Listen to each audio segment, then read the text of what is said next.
4 na nagniningning na bituin sa industriya, pipirma na bilang kapamilya.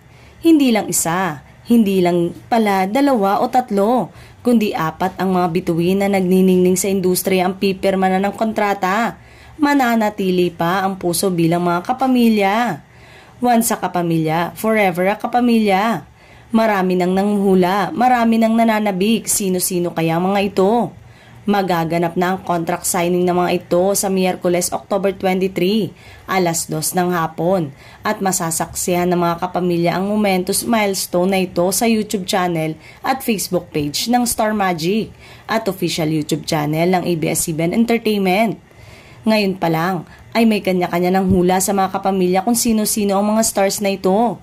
Masaya naman ang mga fans na sa kabila ng pinagdaraanan ng ABS-CBN ay mas pinili nilang manatili sa poder ng ABS-CBN sa kabila ng mga offer sa ibang network.